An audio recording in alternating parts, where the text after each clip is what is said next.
entreprise publique, qui gère la compagnie nationale Air Algérie. Depuis quelques semaines, le ministre des Transports multiplie les rencontres avec les cadres dirigeants des entreprises du secteur, notamment Air Algérie.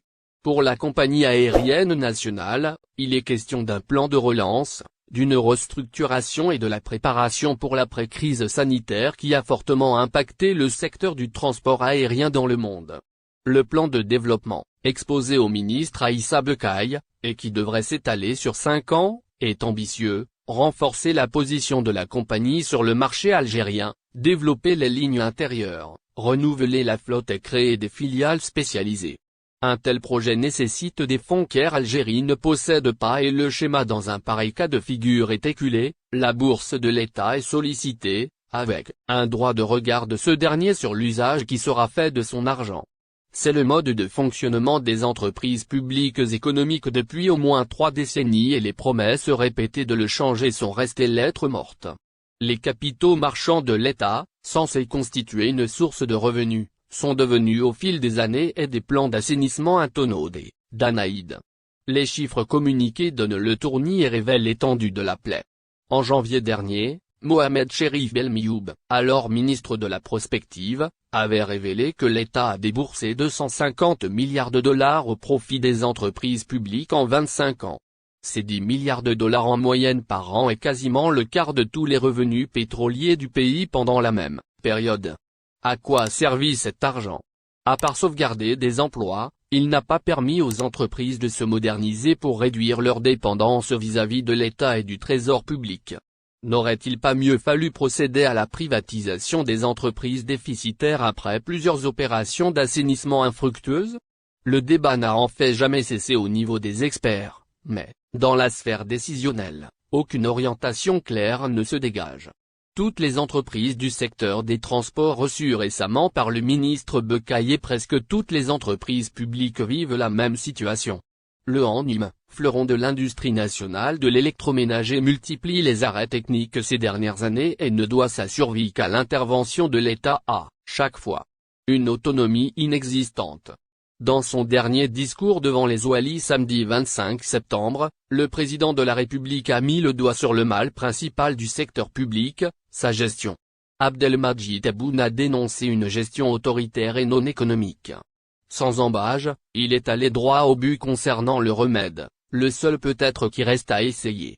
Il s'agit de l'ouverture du capital des entreprises publiques, y compris celui des banques, pour avoir de nouveaux capitaux et une autre gestion. Le président n'en a pas dit plus concernant l'échéance de cette ouverture ou les entreprises qui seront concernées.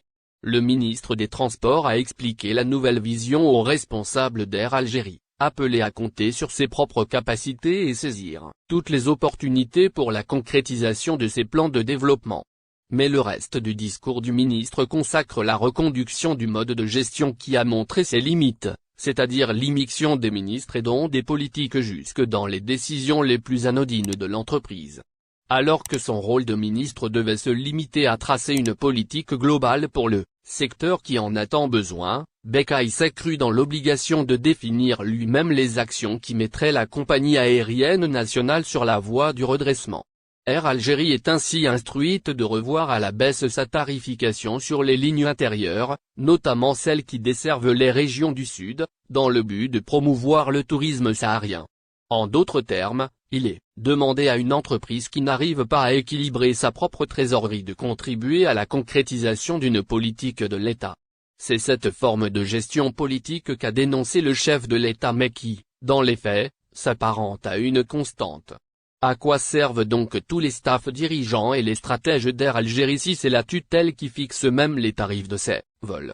Pourtant Amine Mezraoua, qui a été nommé en février dernier à la tête d'Air Algérie en tant que DG par intérim, a été présenté comme un spécialiste du secteur aérien, donc capable de redresser la situation de la compagnie aérienne nationale. Il s'agit d'un aveu que l'autonomie de gestion des sociétés étatiques est inexistante et ce n'est pas là le moindre problème du secteur. Il y a comme une incohérence dans le fait de demander à une entreprise de compter sur ses propres ressources et de lui imposer simultanément une gestion et des contraintes susceptibles d'aggraver son déficit. Cette gestion politique des entreprises publiques est l'un des héritages toxiques du règne du président Abdelaziz Bouteflika.